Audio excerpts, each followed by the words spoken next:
In the heart of Paris, there lived a young musician named Claude Frollo. He had a special gift for creating beautiful music with his violin.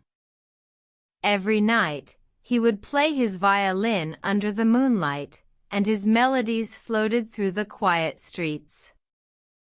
One night, as Claude was playing, he heard a faint, melodious sound.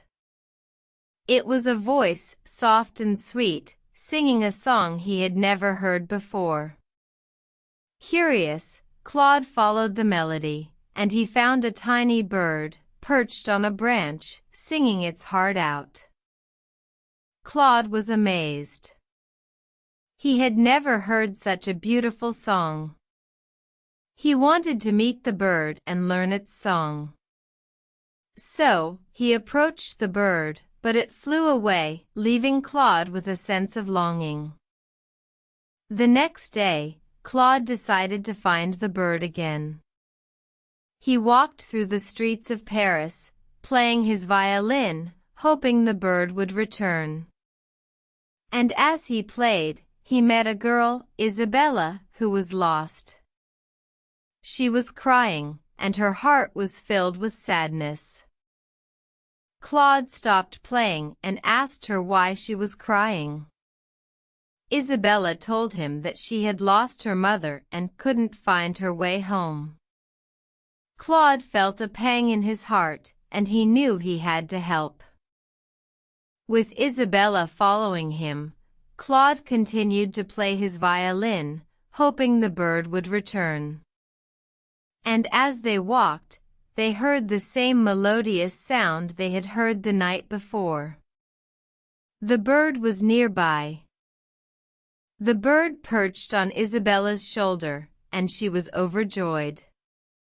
The bird sang its song, and Isabella began to cry tears of happiness.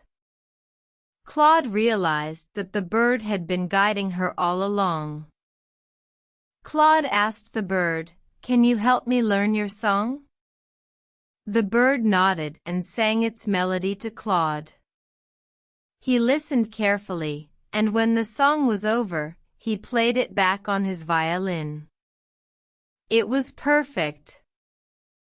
Claude thanked the bird and promised to play its song every night under the moonlight. Isabella thanked Claude for helping her find her way home. They said their goodbyes, and Claude continued to play his violin, knowing that he had made a new friend. From that day on, Claude would play his violin every night, and the melodious sound could be heard throughout Paris. And every night, Isabella would visit him, listening to the beautiful song that had brought them together. Claude Frollo's musical adventure had taught him the power of music, friendship, and kindness. And he realized that even the smallest creatures could teach us the biggest lessons in life. The end.